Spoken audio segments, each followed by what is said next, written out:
Assalamualaikum warahmatullahi wabarakatuh. Selamat pagi teman-teman semua. Semoga dalam keadaan sehat walafiat. Perkenalkan, nama saya Anggia Munawaro dengan NIM C1C0 18143. Di sini saya akan menjelaskan materi tentang metode riset. Definisi riset. Menurut Woody, riset merupakan suatu pencarian yang dilaksanakan dengan teliti untuk memperoleh kenyataan-kenyataan atau fakta atau hukum-hukum baru. Riset itu dimulai dengan suatu pertanyaan karena menghendaki suatu deskripsi yang jelas terhadap suatu permasalahan yang akan dipecahkan. Selanjutnya, istilah riset akuntansi keperlakuan secara substansial.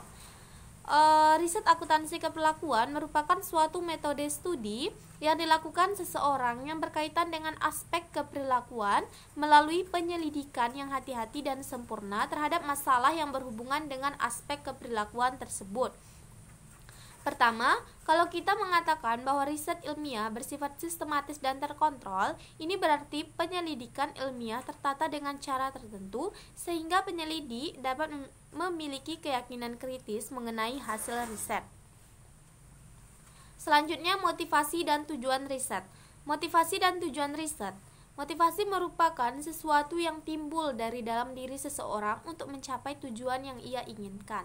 Adapun tujuan umum seseorang melakukan riset adalah untuk satu, secara spesifik itu terdapat 5 tujuan dari riset, yaitu menggambarkan fenomena, menemukan hubungan, menjelaskan fenomena, memprediksi kejadian di masa depan, dan melihat pengaruh satu atau lebih faktor terhadap satu atau lebih kejadian.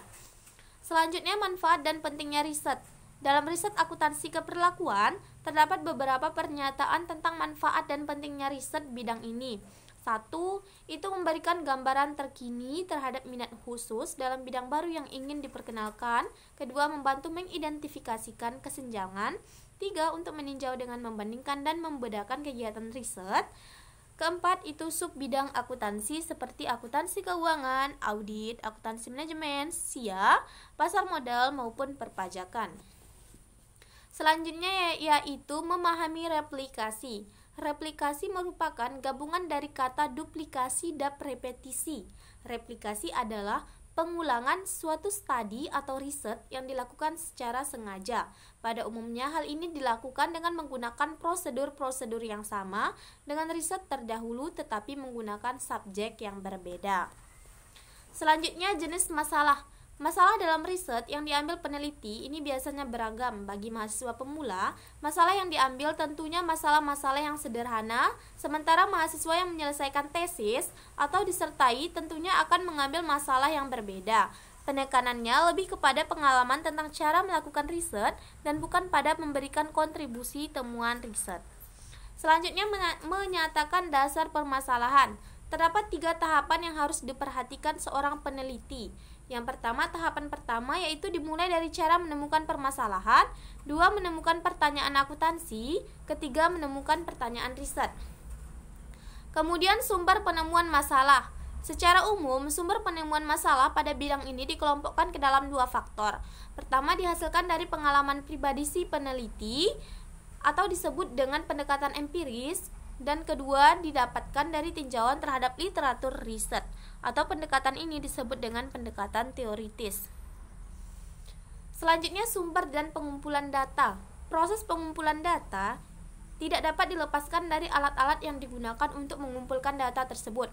Dalam hubungan ini terdapat beberapa ragam alat pengumpulan data. Pengumpulan data merupakan suatu prosedur yang sistematis dan terstandarisasi untuk memperoleh data yang diperlukan. Selanjutnya, validitas dan keandalan. Validitas. 1. Validitas isi. Ini terdiri dari validitas predikat, konkuren, dan validitas konstruksi. Kedua, keandalan. Ini terdiri dari survei, observasi. Kemudian, memilih responden. Langkah pertama dalam memilih responden adalah menentukan populasi. Setelah itu, peneliti menentukan suatu sensus atau sampel. Sensus adalah kegiatan untuk mencari seluruh informasi yang dikumpulkan dari setiap elemen dalam populasi, sedangkan sampel merupakan kumpulan informasi dan bagian dari populasi. Selanjutnya, analisis data persiapan laporan. Analisis data ini dilakukan setelah penelitian mengumpulkan semua data yang diperlukan dalam riset. Sebagai tahap akhir dari suatu riset adalah penyusunan laporan riset. Laporan riset secara umum berisi tentang hal-hal yang terkait dengan apa saja yang dilakukan oleh penelitian. Selanjutnya itu kesimpulan yang dapat diambil dari materi ini, yaitu riset dimulai dengan suatu pertanyaan karena menghendaki suatu deskripsi yang jelas terhadap suatu permasalahan yang akan dipecahkan. Riset menggunakan metode khusus sehingga tidak bias dan mempunyai kesimpulan yang dapat dipertanggungjawabkan. Riset yang dilakukan juga dapat berbeda dengan kenyataan yang ditemukan di lapangan untuk suatu fenomena yang sama pada lingkungan dan waktu yang berbeda. Metode yang digunakan bisa saja bersifat ilmiah maupun tidak, tetapi pandangan yang digunakan harus kritis dan prosedur yang dipakai harus sempurna. Dari pernyataan tersebut dapat disimpulkan bahwa riset akuntansi keperlakuan merupakan suatu penyelidikan yang terorganisasi. Baiklah, demikian presentasi dari saya. Semoga ilmu yang saya sampaikan bisa bermanfaat bagi teman-teman semua. Saya sudahi. Wassalamualaikum warahmatullahi wabarakatuh.